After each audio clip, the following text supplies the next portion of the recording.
Well, good morning. So I get to tell you a story I haven't told you before today, so we'll see how it goes. So this is FES Part I. FES stands for Foreign Exchange Student, if you didn't know from that 70s show. All right, so I'm going to tell you about being a foreign exchange student in Northern England. This will involve me attempting the accents. I'm going to do my best. What else can you do? So in my third year of college, I was struggling. Not so much with the content, that was fine, just with finding my purpose. I felt pretty aimless and I couldn't decide what to do. A friend of mine had suggested using the program our school had to be a foreign exchange student, but I didn't want to go to France because my French is tout mal. So I thought, England, England's perfect. I love it there. It's beautiful. I'm obsessed with British television, like Ab Fab, Faulty Towers, Monty Python. Love. So I thought, England's perfect. I'll go to England. I'll study abroad in England. My family, it was kind of funny because they acted like I was suddenly going to be fancy for going to England. And considering where I went, that's hilarious. But they were making jokes about I was going to come back very snobby, very posh, very posh. Um, so I studied in Lancaster, England. So let me show you where that is in relation to London. That'll be key to the story. So down here is London, and you can see on this dialect map that it's all in green. So that's the Southern dialect. This is the accent you hear on most television shows. This is the British accent we're used to. It's pretty clear, it's fairly crisp. It sounds snobbish. A lot of times in our movies, we have villains using this accent. For example, Star Wars. Everyone who works for the Empire has that British accent from right here. Now, I foolishly, because I didn't know, I foolishly thought this was the majority. I thought there would be a lot more green on this map. But as you can see, England has several dialects, and that was one of the first issues I ran into. So London's right here, Lancaster all the way up here. Notice the colors for the Lancaster area, all yellow. So that's the northern accent, and it's very distinctive. So, like I said, the first issue I ran into that I wasn't anticipating was not understanding my own language. Uh, I hadn't been in that situation. I had been to France before, but I expected it. Not so much with the British. I thought the words were going to mostly be, I don't know what I was thinking. I was like in my 20s. I was dumb.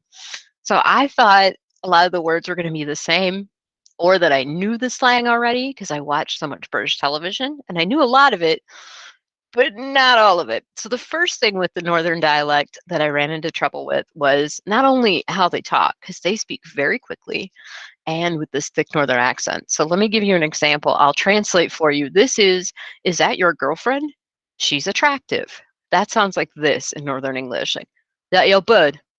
Oh, she well fit, mate. She well fit. Like well fit means pretty hot. It took me forever to figure out what they were saying when they kept saying well fit. And that was the case with quite a few words.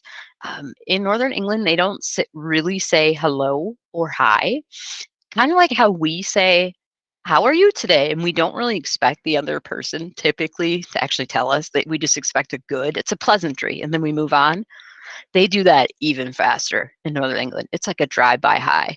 So what they will do is they'll go, hiya, y'all right? And they don't wait for an answer. They keep going.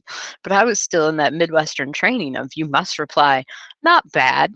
That's the reply in Wisconsin. They didn't even let you do that. They were already like zooming, like, oh, okay. Another English word that I struggled with was ta.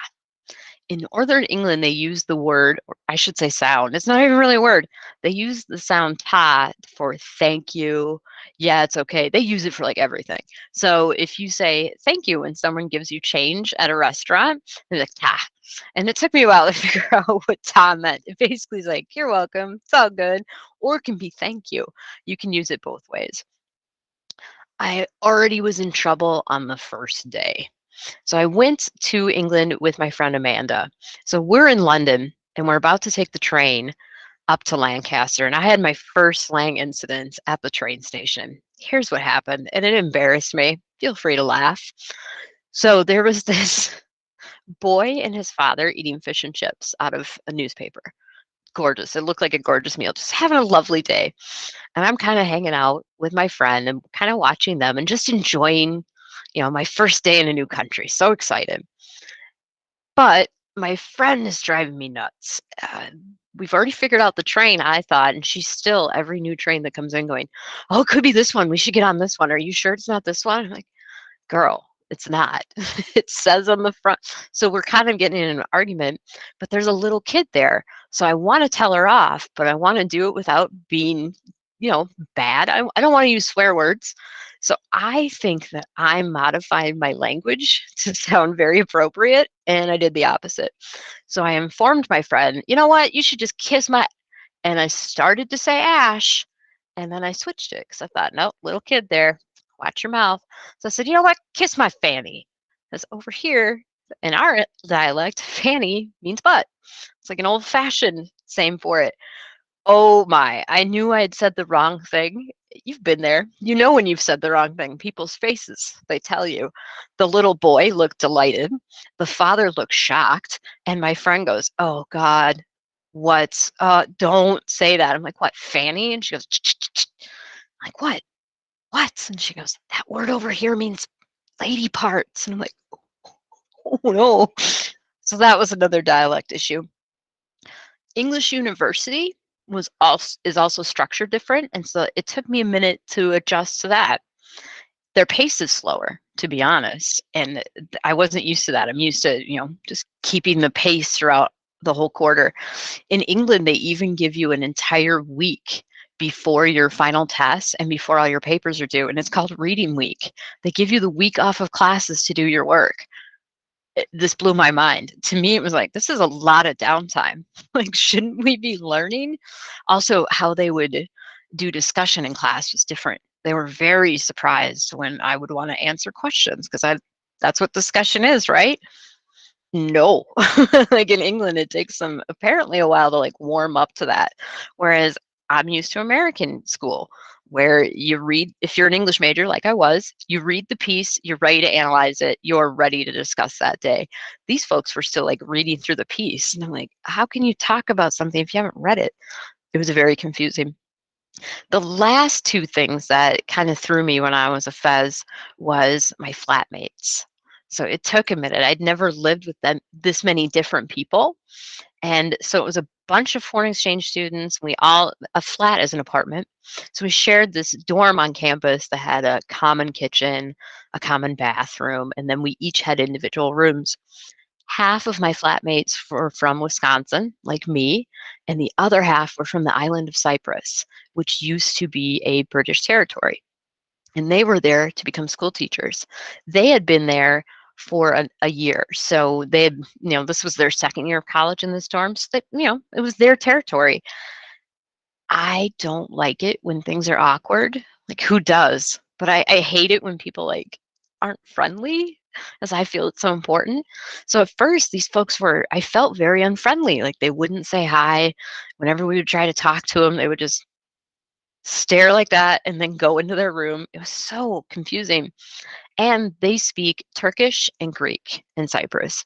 So I was hearing this different language all the time that I wasn't used to. So, for example, in the morning, you would hear them calling to one another like, "Antigone Allah."